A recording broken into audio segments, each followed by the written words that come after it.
I've come to the realization over the course of many, many, many watch alongs of this godforsaken team with me, myself, and I, is that I don't know what I am doing. I do not know what I am doing watching this team. I don't know what I'm doing trying to expect anything from this team. Because whatever I expect, it always goes the complete wrong way. So where did we leave off? Last season, right? Because I haven't made a video on this team in the entire year. Well, so after deciding to play like dog shit against Oklahoma, we decide to put up a great performance against the 4 seed in terms of pitching, not the hitting, and then we shit ourselves 17-1 against Oklahoma. So what did that put us as? Slightly better than Louisville? Not great. Not great. Especially after we gained a lot of momentum after winning yet another tin pot trophy. Woo! Yeah, back to back. You know who also did back to back? Michigan, and I know they still made the NCAA tournament for softball, but how'd that go? How'd that going, huh? Huh, that's what I thought. Anyway, so comes with that. Everything just decides to fuck off. I guess I don't know. With this, the last season's result, the schedule makers decided to hand us at least something by not giving us the hardest schedule of all time and actually give the team a little bit of room to breathe. And I know, that sounds, weird. You'd think that you'd try and schedule a hard team to make, to do something or whatever, but who cares? Fuck them. I want wins. Wins are the only thing that are going to get you into this thing called the NCAA tournament. I don't really give a shit about Big Ten. So we start out in the MLB Desert Invitational. Yes, I know we did this last year, but this time, we decided to not play the hard teams and decided to play up against teams like Yukon, Northeastern again, and Grand Canyon. We won all three of those. Northeastern, not as comfortably. Yukon, we run ruled, which hell yeah, that's pretty good for the first game. There was a fourth game. I don't know why we decided to play a fucking Monday game. Didn't work. We lost to Stanford. Never do that. Just never do that. And then we decide to then play in the Amagi Bank College Baseball Series. I hate these names so much. Just call it something more simple. Call it something more simple, please. But this is the one where we would play the quote unquote harder teams of Louisville, lose only 4-2. K State, which is normally a layup, but we lose that game 5-3, and then Florida State. Mind you, Florida State is still doing well right now. We beat them 10-1. I know. I heard a bunch of shit from Florida State fans that were saying, "Oh, we're rotating. Why do you rotate 2 weekends into the fucking season? No matter the opponent, you do not rotate 2 weeks into the season." I didn't see Illinois doing it, let alone fucking Florida State. This isn't a dig at Illinois. It was just the first thing that I thought of. And then, because we still had to schedule some hard teams in the South because you're not playing college baseball in the North in February unless you are in a dome. Shout out Minnesota. And then the first game, I was in Kansas City. I don't remember what we were doing there. I'm pretty sure it was some sort of just chilling out event there. I was totally sick during that. And I watched my team on a legal underground streaming, I watched my Nebraska baseball team actually do something and beat Auburn. Wow, that's two straight great wins. The problem, we had to play the rest of the two when we gave up 27 combined runs. Now, that 10th inning was something. We scored 4 and then gave up 3. Thank goodness there was no more after that, because. But then, in the midweek, we decided to play 2 games. Not really sure why we played 2 midweeks, but they were both at home. Won them both, not really convincingly against South Dakota State, and that is not necessarily how you want to go into your first Big Ten, whatever, against Michigan State. Now, last season, we could have ended it with a Michigan State loss in 9 innings if their right fielder knew how to catch the ball. This time, we did not give him any sort of solace, as we beat him in the 10th inning for a second straight time and then swept him the rest of it too. Then we beat North Dakota State in a run rule. And then we had our bye week from Big Ten baseball. And I know that sounds crazy. Why the hell do you have a bye week? But that Michigan State team had their bye week in the final week, so they cannot control their destiny into the Big Ten tournament. But we'll get to that later. Heading into it, we decided to schedule Maine? Maine? I don't. Okay. Sure. Let's just go kick their. Oh, that's a 6-5. That is a 6-3, and that is an 8-7. Mind you, only one of those was won comfortably, and that was the 6-3. The other two comebacks against Maine. This is not good start at all. What are you doing? But hey, we got another 2-game midweek against Wichita. Wichita State is just not good, so easy sweep. And then we go up against Michigan, a team that, before all the West Coast teams would have been one of the harder teams on the schedule. And we lose the first game 2-1. That was terrible from the offense. Yeah. But hey, 10 run rule next game. That's pretty good. And hey, what do you know? 9-5. And this is when they decided to put us in the top 25 for some reason. I don't know, but a 14-9 win over K-State I guess helps. But then unconvincing one against Indiana, but then 2 more convincing ones, and then game 1 against Creighton. Game ended 6-5. Just about, just about beat Creighton, but hey, that's something that does not come by often. We haven't even won a series against them in like a decade or something. But no matter what, we have risen 5 for whatever fucking reason in this poll that they're using to play Penn State. And what do you know? Despite some more Friday shenanigans, we still win all 3. And then Kansas happened. Now you might say, Kansas, they don't have a relevant baseball program.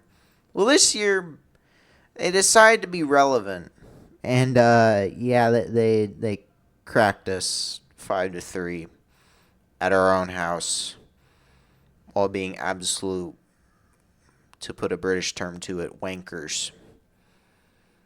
They were not the most sportsmanlike. Let's just say that. Let's just say that throwing water into the stands is something that normally would get you ejected. But whatever. We can go back to ejections in the next series. But next series is our big one, the big 2, I should say. Oregon, at Oregon. Now we got the kind draw this time of not having to face UCLA, but not the kind draw in the fact that we were not able to face Washington, who was significantly worse this year.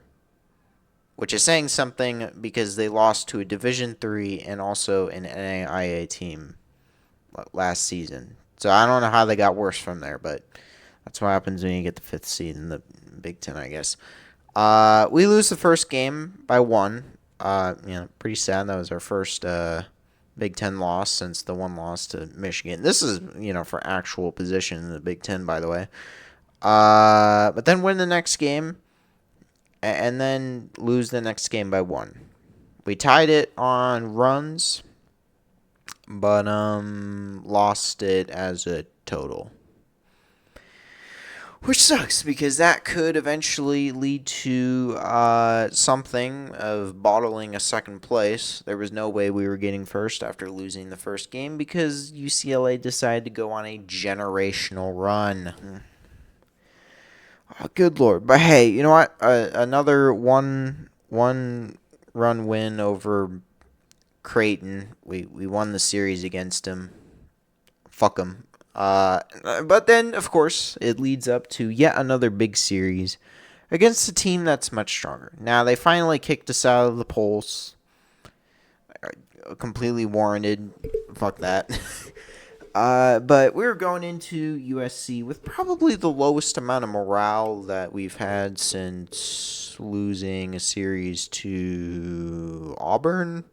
Even then, it's Auburn, so can't really do much about that. And in the first game, waves of bullshit for both teams, and it ends up with a walk-off bunt, a walk-off bunt from a guy that was at first base. Yeah.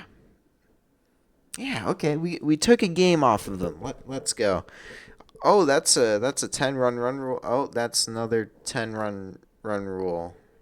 Three walk-offs.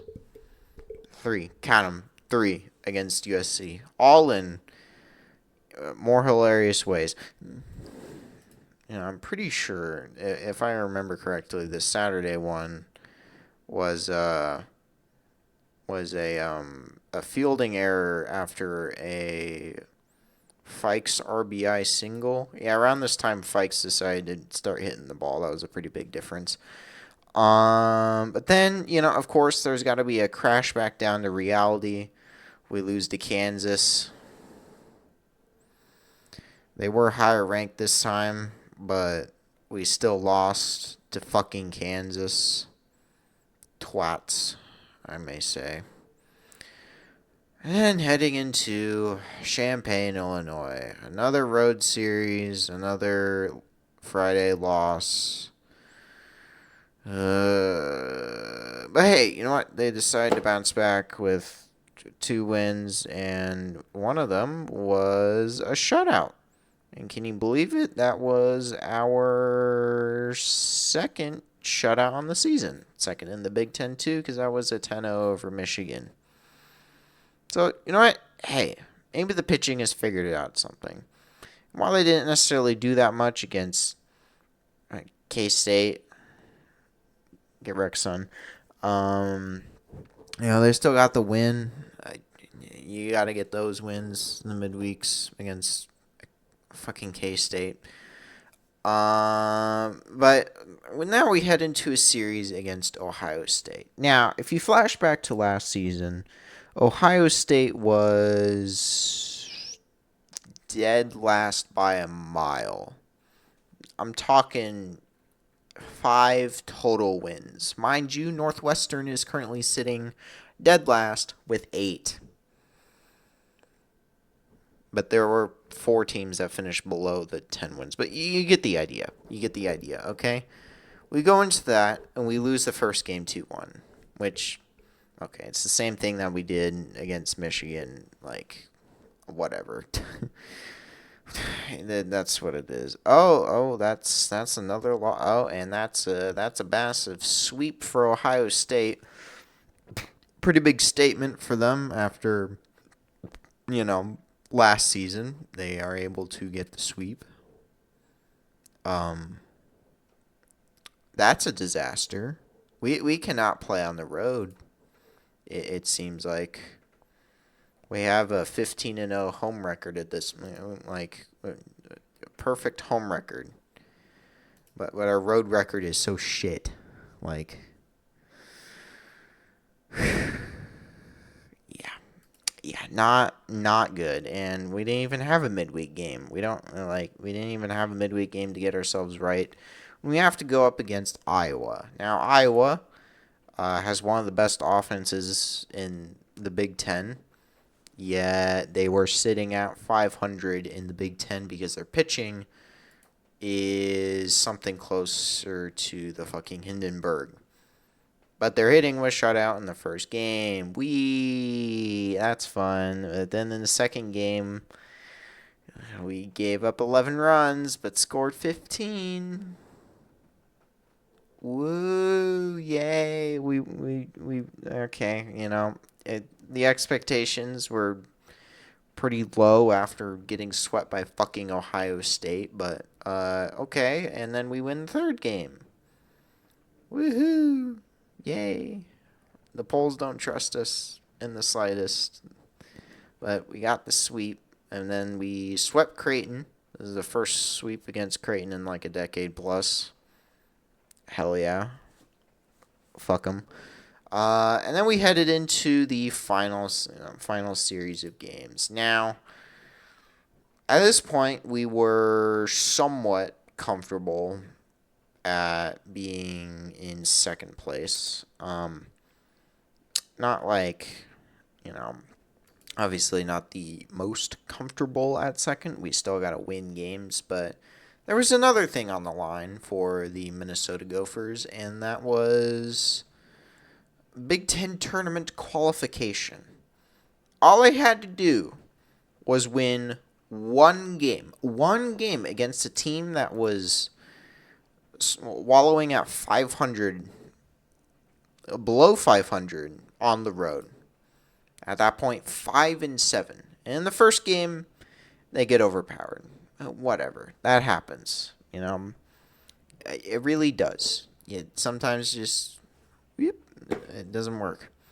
Second game, Minnesota is up 6-1. Okay, they look to be locked into the Big Ten tournament.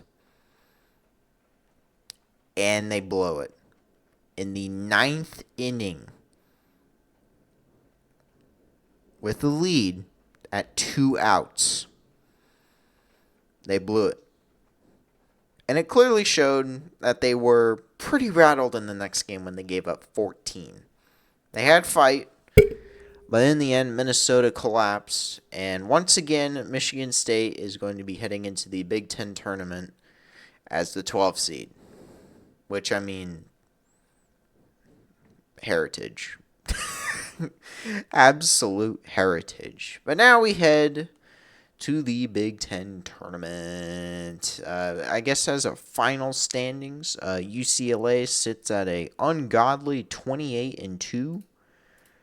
Mind you, if we go to the 2024, it was a 18-6 conference record for Illinois, which was 750. UCLA's winning percentage was .933.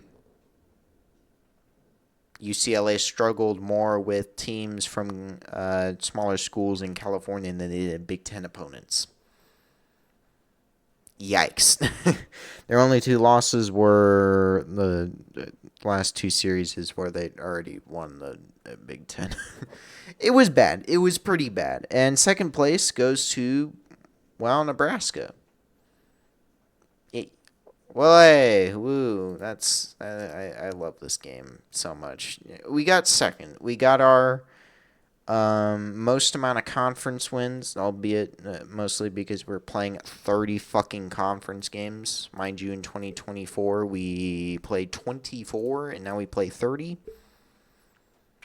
So, just a little bit of, comparison and all. I'm sure we might have played more conference games in, the Big 12 or whatever, but just got to put some perspective in it, I guess. I just looked over, and it's very interesting that USC played 0 neutral site games. Everyone else at least played 1, including merriest of land. Oh yeah, mind you, Michigan State had to sit there losing a game to Illinois State while we almost eliminated them. So that was interesting. Sorry, the fucking rain is not hitting the air. Third goes to Oregon after they won the series against USC. USC choked pretty bad. And 4 seed goes to USC, which Purdue choked that pretty hard. They got swept by Iowa. Which, I mean, good for Iowa, I guess. But, yeah, I don't have a whole lot of stock for this team other than the record is more of a lie than anything. But you know what is even more of a lie? This thing right here. You know what this says? Nebraska is playing the team that goes 2-0 in this pod. I flipped the fuck out when I saw this because I'm like, what on earth? What the hell is this? Why are we playing this team? This doesn't make sense to me. I don't understand. But then I'm like, whoa, I need to actually look. I need hold on. I need to actually look at what this is. What are the schedules? Like where the fuck is the schedule? There it is. But then that's when I saw this. We play the G10 winner, which is the team that winner versus loser. So good job graphics. Good job Big Ten graphics. I gave grades. Us have talent, a lot of talent. But the problem is that sometimes they just decide to swing at shit down low. Ohio State figured that out pretty quickly. All right, and that's how we got booted. Okay? And then, what was it? Just sometimes they just feel like not swinging. Oh, wait, nope, sorry, that's the softball team I'm thinking of. Never mind, let me reprogram real quick. Okay. But yeah, outside of that, they can still hit the ball. They can't really hit the long balls sometimes, but they know how to. They finally have figured out that sometimes you don't need to hit a home run. I know, crazy to think that you don't need to hit the home run. Now, as for the pitching, I give it a C minus. But if I were to break it down from starter to reliever, starters, I would give a B. A very high B because they actually sometimes can get their shit together. Except for some ones, I guess. They benched Ty Horn for a little bit, but he desperately needed that. But as for the relievers, F. Everyone except for Jason Unger, F. At any point in the season, all of them just decide to fall apart. I don't know what we're teaching these kids, but it's clearly not teaching the kids to paint the strike zone corners. I get the umpires are shit and probably don't even know what the fuck a strike zone is, but they know things. They will at least know when to call strikes. And what strikes are is not a ball that is all the way in the other batter's box. It just isn't. Stop thinking that. Stop throwing that. And then they keep throwing it. And after like 3 walks, they still don't even pull the pitcher or whatever. They pull pitchers after 1 batter, but then sometimes they allow the fucking starter to go an extra inning, or a reliever that should only be pitching 1 inning to allow them to pitch a second and then get gas and then give it 2 runs. It just keeps happening over and over and over again, and I feel like we are already at the definition of insanity, and we need to get rid of these guys that are telling them this shit. Okay? I got myself off of the firebolt train after the USC series because I realized something. It is not Bolt's entire fault that the team just sometimes implodes. The biggest fault goes to the idiots that he has working under him.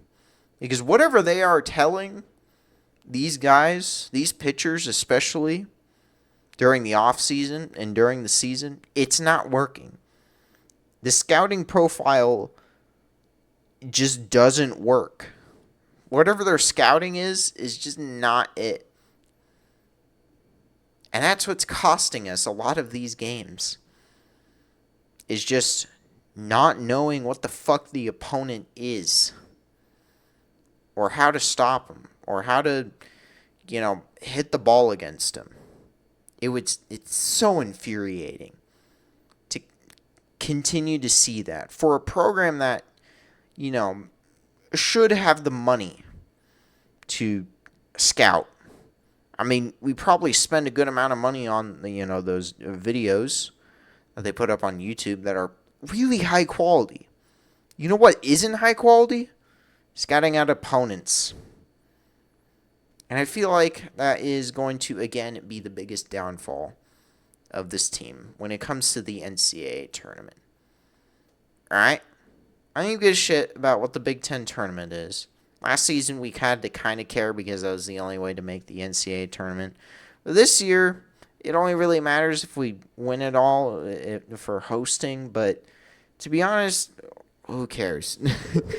We can host, sure, but that isn't really going to paper up all the cracks because it only really matters if we host Super Regional, which we aren't. Just plain and simple, we aren't. Not enough, even if we beat UCLA in a game. Just, no. I don't know, man. I just wish there was something that they could just figure out what they're doing coaching-wise, but they just haven't. Oh, also, back to the graphic, the reason why it looks wrong is because they decided to put the times in, order, which is normal, but they just forgot to draw the lines differently for the top and the bottom. Rookie mistake, I know. I don't know. This team is an enigma of what happens when you have all the recruiting chops, but zero of the actual coaching chops. That's just how the season is. Is the talent going to get them all the way to where they should be, or will they be wallowing in misery in the depths of coaching hell? Because that's exactly what happened in the regionals last year. We got horrifically outcoached.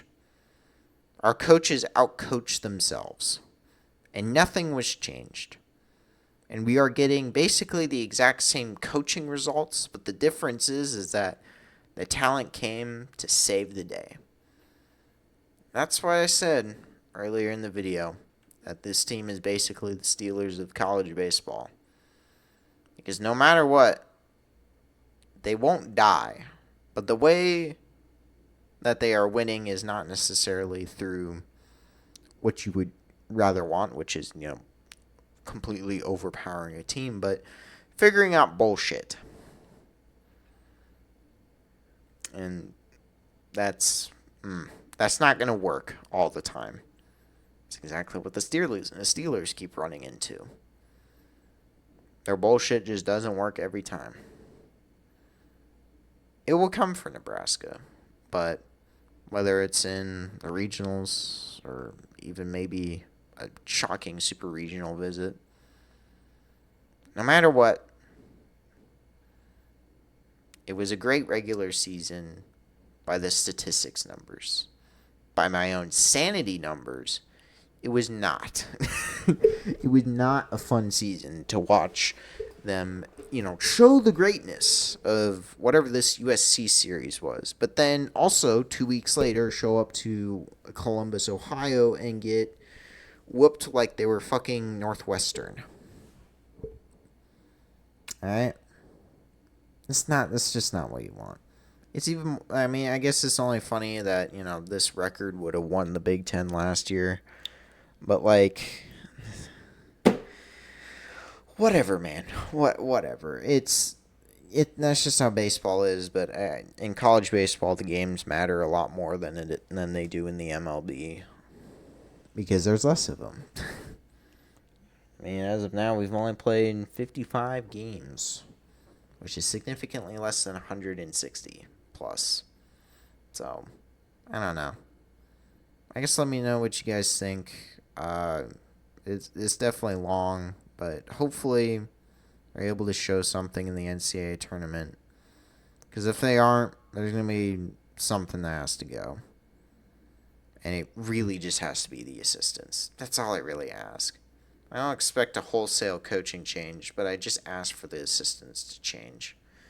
Because there's a lot of elder statesmen on the team, and, once they leave, then what's really the point of, keeping the assistant coaches around? When really, I'm pretty sure the players are mostly there for Bolt. They probably couldn't give less of a shit if our pitching coach was fired or if our hitting coaches were fired. Because Bolt's there. I can see why he's likable. It's just, he's surrounding himself with assistants that aren't great. So, that's just how it be. Oh, yes, Bolt is Tomlin. He just needs to figure out his assistants. And, well, wait, that's exactly what Tomlin needed. But anyway, yeah, thanks for listening to this man ramble. And I will see you guys tomorrow, I guess. Either outcome. Tomorrow's the final day for softball regional. And yeah, stay tuned. See ya.